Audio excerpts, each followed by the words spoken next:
എല്ലാ കൂട്ടുകാർക്കും മറ്റൊരു വീഡിയോയിലേക്ക് ഹാർദവമായ സ്വാഗതം. എല്ലാ ഇൻവെസ്റ്റേഴ്സിനും എല്ലാ ട്രേഡേഴ്സിനും വീണ്ടും സ്വാഗതം. അപ്പോൾ ഈ വീഡിയോയിൽ നമ്മൾ സംസാരിക്കാൻ പോകുന്നത് സാട്ട ബസാറിനെ കുറിച്ചാണ്. എന്താണ് സാട്ട ബസാർ? സാട്ട ബസാർ എന്ന് പറഞ്ഞാൽ ഇന്ത്യയിൽ നടക്കുന്ന ഒരു വാതുവെപ്പിൻ്റെ ഒരു ബസാറാണ്. അപ്പോൾ IPL കുറിച്ചും ഇപ്പോൾ ഇലക്ഷനെ കുറിച്ചും ലോക്സഭ ഇലക്ഷൻ അതിൽ നല്ല വാതുവെപ്പുകളുണ്ട്. അപ്പോൾ ആ വാതുവെപ്പിൽ നടക്കുന്ന ഡാറ്റകളെ അവലംബിച്ചുകൊണ്ടാണ് മാർക്കറ്റ് കഴിഞ്ഞ ദിവസങ്ങളിലൊക്കെ താഴ്ന്നത് അല്ല ഉയർന്നത്. അപ്പോൾ അതിൽ നിന്ന് വരുന്ന ഓരോ ദിവസങ്ങളിലും ഇലക്ഷൻ റിസൾട്ട് അനുസരിച്ച് മാറ്റങ്ങൾ സംഭവിക്കും. അപ്പോൾ അതിൽ നിന്ന് വരുന്ന മാറ്റത്തിനനുസരിച്ചാണ് അന്നൊക്കെ മാർക്കറ്റിൽ ഒരു ഇടിവൊക്കെ സംഭവിച്ചത്.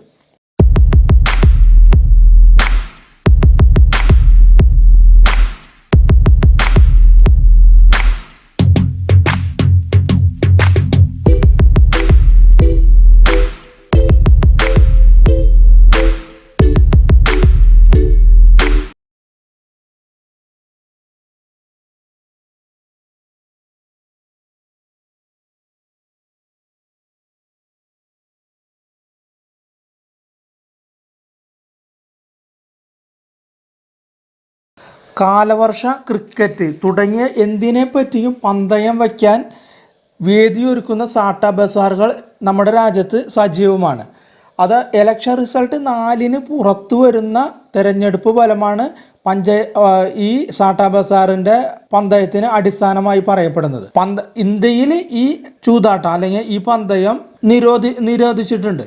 പക്ഷേ അന്തർധാരയിൽ, അതായത് പിന്നിലേക്കൊക്കെ പോയിട്ട് ഈ പന്തയം ഏർപ്പാട് കോടികളുടേതായ ബിസിനസ്സാണ് ഈ പന്തയത്തിലൂടെ നടന്നുകൊണ്ടിരിക്കുന്നത്. അതായത് രാഷ്ട്രീയക്കാർ മാത്രമല്ല ഈ പന്തയത്തിൽ ഇപ്പോൾ ഏർപ്പെടുന്നു, അതായത് ഇലക്ഷൻ്റെ പന്തയത്തിൽ ഏർപ്പെടുന്നു. അതായത് വലിയ ഇൻവെസ്റ്റേഴ്സും ഈ പന്തയത്തിൽ നിന്ന് കിട്ടുന്ന ഡാറ്റകളെ അവലംബിച്ചുകൊണ്ട് ഈ സമയത്ത് ഓഹരികളിൽ തിരിമറികൾ നടത്തുന്നുണ്ട്.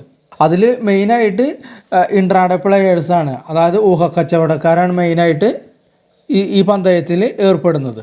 മെയിനായിട്ട് രാജസ്ഥാനിലെ ഫലോദിയിലുള്ള സാട്ട ബസാറിലാണ് ഏറ്റവും കൂടുതൽ ഇടപാടുകൾ. അവിടെ നിന്നും ലഭിക്കുന്ന സൂചനകളാണ് തെരഞ്ഞെടുപ്പിൻ്റെ ഫലത്തിൽ കൃത്യതയോടെ ഏറ്റവും അടുത്ത് നിൽക്കുന്നത് ബസാർ അതാണ് എന്നാണ് പറയപ്പെടുന്നത്. അതായത് ലോകസഭയിലെ കക്ഷികളെ പറ്റിയുള്ള ഇടപാടുകളെ കുറിച്ചുള്ള അവിടെ വാതുവെപ്പ് നടക്കാറുണ്ട്. അതുകൂടാതെ ഓരോ സംസ്ഥാനങ്ങളിൽ ഏത് പാർട്ടികൾ വരും എന്നുള്ള, അതുകൂടാതെ ഫാൻസി സീറ്റുകളില്ലേ, ഇപ്പോൾ അമിത്ഷാ മത്സരിക്കുന്നത്, മോഡി മത്സരിക്കുന്നത്, രാഹുൽ, അതുപോലെ ഫാൻസി സീറ്റുകൾ അതിനെക്കുറിച്ചും പോലും വാർത്തകൾ വാതുവെപ്പും വരുന്നുണ്ട്. നമ്മുടെ എക്സിറ്റ് പോൾ ഏജൻസികൾക്ക് തെരഞ്ഞെടുപ്പിൽ അവസാന ഘട്ടം നടക്കുന്ന തെരഞ്ഞെടുപ്പിന് ശേഷം അവർക്ക് അത് റിസൾട്ട് പുറപ്പെടാനായിട്ട് പറ്റുള്ളൂ. അതായത് ജൂൺ 1-ന് വൈകിട്ട് മാത്രമേ അവർക്ക് ആ എക്സിറ്റ് പോളിൻ്റെ റിസൾട്ട് പൊതുജനങ്ങൾക്ക് കൊടുക്കാൻ അനുവാദമുള്ളൂ. എന്നാൽ ഈ ഏജൻസികളുമായി ബന്ധപ്പെട്ടവരിൽ നിന്നും മറ്റു സമ്പാദിക്കുന്ന വിവരങ്ങൾ പ്രധാനമായും വാതുവെപ്പുകാരുടെ ഉറപ്പിന് ആധാരം. എക്സിറ്റ് പോൾ നടത്തുന്നവർ ശേഖരിക്കുന്ന വിവരങ്ങളിൽ നിന്നും പ്രവണതയിലെ മാറ്റങ്ങൾ മനസ്സിലാക്കുന്നതിനാൽ തിരഞ്ഞെടുപ്പിൻ്റെ ഓരോ ഘട്ടം കഴിയുമ്പോഴും പന്തയ നിരക്കിലും മാറ്റം ഉണ്ടാവും. അതായത് ഇപ്പോൾ ഒരു 2 ആഴ്ചയ്ക്ക് മുമ്പുള്ള പന്തയ റേറ്റിംഗ് ആയിരിക്കില്ല ഇലക്ഷന് തൊട്ട് മുന്നിലുള്ള പന്തയ റേറ്റ്. അവിടെ റേറ്റിങ്ങിൽ പറ്റുന്നത് കാരണം അവിടെ ചിലപ്പോൾ മാറിമറിയാം റിസൾട്ടുകൾ.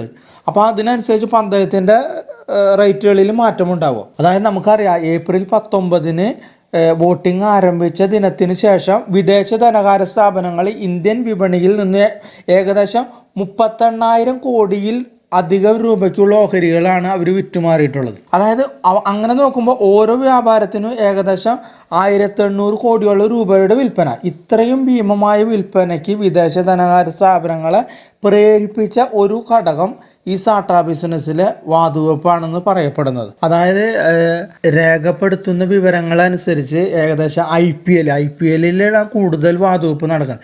ഏകദേശം അതിൽ 34 കോടിയോളം വാതുവെപ്പുകൾ നടക്കപ്പെടുന്നു എന്നാണ് പറയപ്പെടുന്നത്. ഈ വാതുവെപ്പ് വിപണിയിൽ ചില രാജ്യങ്ങളിലൊക്കെ അത് അംഗീകൃതമാണ്. പക്ഷേ നമ്മുടെ ഇന്ത്യയിൽ അതിൽ ഒരു ആക്ട് കൊണ്ടുവന്നിട്ടുണ്ട്, ഗാംബ്ലിംഗ് ആക്ട്. അത് വെച്ചിട്ട് ഇന്ത്യയിൽ അത് നിരോധിതമാണ്. പക്ഷേ UK പൊതു തിരഞ്ഞെടുപ്പ് അങ്ങനെയൊക്കെ വരുമ്പോൾ ലോകത്തും മുഴുവനും ഈ വാതുവെപ്പുകൾ നടന്നുകൊണ്ട് ഇരിക്കുന്നുണ്ട്. ആരായിരിക്കും UK അടുത്ത പ്രസിഡന്റ് എന്നതിനെക്കുറിച്ചെല്ലാം വാതുവെപ്പുകൾ ഇപ്പോഴേ നടന്നുകൊണ്ടിരിക്കുന്നുണ്ട്. അപ്പം നമുക്ക് ഇപ്പോൾ നോക്കാനുള്ളത്, നമുക്കിപ്പോൾ സ്ക്രീനിൽ കാണാൻ കഴിയും. അപ്പോൾ സാട്ടാ ബസാറിൽ നിന്ന് കിട്ടിയ റിപ്പോർട്ടുകൾ അനുസരിച്ച് ഇന്ന്, അത് നാളെ മാറിക്കൊണ്ടിരിക്കാം, അടുത്ത ഇലക്ഷനിൽ വരുമ്പോൾ മാറിക്കൊണ്ടിരിക്കും. ഇപ്പോൾ ലേറ്റസ്റ്റ് റിസൾട്ട് വെച്ചിട്ട് നമുക്ക് ഇവിടെ നോക്കിയാൽ അറിയാൻ കാണും. ഏകദേശം 400 കിട്ടില്ല BJPക്ക് അവർ പറഞ്ഞത്. പക്ഷേ ഏകദേശം 295, 305 വരെയുള്ള സീറ്റുകൾ അവർ പിടിക്കുമെന്നാണ് സാട്ടാ ബസാറിൽ നിന്ന് കിട്ടിയ ന്യൂസ്. കോൺഗ്രസ് ഏകദേശം 55, 65, 65 ഇടയിലുള്ള സീറ്റുകൾ കോൺഗ്രസ്സിന് കിട്ടുമെന്നാണ് സാട്ടാ ബസാറിൽ നിന്ന് കിട്ടിയ ന്യൂസ് നമുക്ക് പറയുന്നത്. ഇതൊക്കെ ഒരു എന്താ പറയുക, ഒരു ഊഹക്കച്ചവടത്തിൻ്റെ ഭാഗമാണ്. ഇതിലെത്രയും ശരിയുണ്ടെന്നൊന്നും നമുക്ക് പറയാനായിട്ട് സാധിക്കില്ല. പക്ഷേ ഇതിൻ്റെ ഡാറ്റ വെച്ചിട്ടും ചില സ്പെക്കുലേറ്റേഴ്സ് ട്രേഡിങ്ങിന് പോകുന്നുണ്ട്. അപ്പോൾ ഇതിൻ്റെ സമ്മറി ഇത്രേ ഉള്ളൂ. മൂന്നാമത് തന്നെ മോഡി, നമ്മളെ പ്രധാനമന്ത്രി മോഡി ആവും ഇവിടെ കാണാൻ പറ്റുന്നുണ്ട്. അതുകൂടാതെ BJP 295, 305 കിട്ടും. അത്രയൊക്കെയാണ് ഇതിൽ വന്നിട്ടുള്ള കാര്യങ്ങൾ. ഇനി പ്രധാന മണ്ഡലങ്ങളിലെ തിരിച്ചിട്ടുള്ള സാട്ടാ ബസാറിൽ ഇപ്പോഴത്തെ റിസൾട്ട് നമുക്ക് നോക്കാം. സാട്ടാ ബസാറിൽ നിന്ന് കിട്ടിയത് പ്രധാന മണ്ഡലങ്ങൾ, ഓരോ മണ്ഡലങ്ങളും വെച്ചിട്ടുണ്ടാവുമല്ലോ. അപ്പോൾ ഇവിടെ കാണാം നമുക്ക് സംസ്ഥാനങ്ങളിലെ ഇത്. മഹാരാഷ്ട്രയിൽ ഏകദേശം NDA സഖ്യത്തിനാണ് 28 സീറ്റ് വരെ NDA സഖ്യം. ഉത്തർപ്രദേശിൽ NDA സഖ്യത്തിന് ഏകദേശം 64 മുതൽ 66 സീറ്റ് വരെ അവർക്ക് കിട്ടുന്നു. ഗുജറാത്തിലെ മുഴുവൻ സീറ്റും BJP നേടുന്നതാണ് സാട്ടാ ബസാറിൽ നിന്ന് കിട്ടുന്ന ഇത്. അതുകൂടാതെ ഫാൻസി സീറ്റുകൾ, ഞാൻ നേരത്തെ പറഞ്ഞില്ല, ഫാൻസി സീറ്റുകൾ, അതായത് മോഡി, അമിത്ഷാ അവരൊക്കെ മത്സരിക്കുന്ന റായ്ബറേലി അതുപോലത്തെ ചില ഫാൻസി സീറ്റുകൾ, അത് നമുക്ക് നോക്കാം. ഫാൻസി സീറ്റുകളിൽ ആരൊക്കെയാണ് വരുന്നുള്ളത് ഇതിൽ വ്യക്തമായിട്ട് മനസ്സിലാക്കിയിട്ടുണ്ട്. അമേഠിയിൽ സ്മൃതി ഇറാനി തന്നെയാണ് BJPയിലെ. റായ്ബറേലിയിൽ കോൺഗ്രസ് ആണ് വരുന്നത്. വയനാടും കോൺഗ്രസ്, രാഹുൽ ഗാന്ധി. അപ്പോൾ രണ്ടിടത്ത് ജയിക്കുമെന്നാണ് സാട്ടാ ബസാറിൽ നിന്ന് കിട്ടിയ റിപ്പോർട്ടുകൾ വരുന്നത്. അമിത്ഷാ ജയിക്കുമെന്ന് പറയുന്നുണ്ട് ഗാന്ധിനഗറിൽ. ഹൈദരാബാദിൽ OWൈസി ജയിക്കുമെന്ന് പറഞ്ഞിട്ടുണ്ട്. അമേഠിയിൽ സ്മൃതി ഇറാനി ആണ് ജയിക്കുന്നത് പറയുന്നത്.